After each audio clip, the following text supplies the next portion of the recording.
I was born in 1928, so I lived through the Depression and the Dust Bowl in eastern Colorado in a town of 800. And I had a high school graduating class of 17. And I knew really early in life that education was the key to the good life. And I had the chance to get out of Holly and to go to college. Many of my colleagues did not. They were more skilled than I in some ways. And so all my life I've been thinking about that person who missed that opportunity. And when I got into public life and was thinking about higher education in Denver, I desperately wanted to have an institution, a four-year institution, where that group of people who were out there working but didn't have a chance to get higher education could re-enter the community. Maybe a year at a time and then have to go back to work. But that's the institution I wanted to see in Denver. He had this lifelong commitment to education for everyone. And he, when he was in the legislature, visioned creating a university for what he called the scrappy students.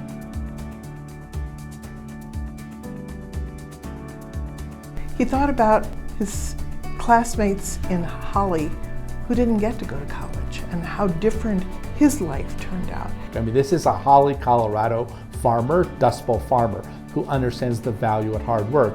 And where you came from and where you were born shouldn't determine the outcome in life, which is why MSU Denver is open access, but it's also why MSU Denver is a great high quality institution that understands rigor and outcome.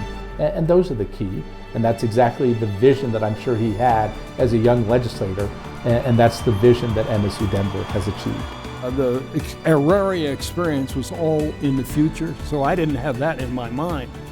But I thought if it got a chance to exist, it would fight for its own future and it would establish itself, it would prove itself by being in the mix. The problem was not to get it killed politically because other people wanted the turf. And we got this thing created by the skin of our teeth. It wasn't an enthusiastic, overwhelming, let's all get in a parade and march together. No, this was a fight. He pushed this through the legislature. He came up with a vision. We literally would not exist as a university if it were not for the determination and the tenacity of Roy Romer. This was his idea. He wanted a university in the heart of the city that would be accessible and affordable for so many people who back in the 60s and 70s did not have access to higher education. There was a need here that needed to be filled, and as you can see what's happened, what you've done with this institution, the proof is in the pudding.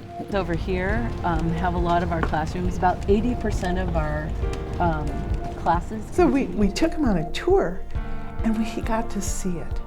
He got to see the students on the campus. He got to see what his vision has accomplished in those 50 years. You can't be here on campus and not know that his mission was accomplished. The important thing is having access and being able to afford it. Higher education has gotten much too high priced. We need to work at models that enable people to learn while they work or leave work periodically and learn and go back to work, to have a flexible in and out.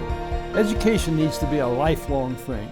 And so I think all of us Romers, whether it's myself or my daughter Rachel, who's also making her own big mark in education, we all have a deep passion that education is the way to redistribute opportunity. And hey, we still got a whole community of people out there who have the potential of further education that need it, that we haven't gotten to yet. So we're not there where we need to be, we're on the way. I still believe education is the key to the good life. And there's so many people who have not yet had that opportunity.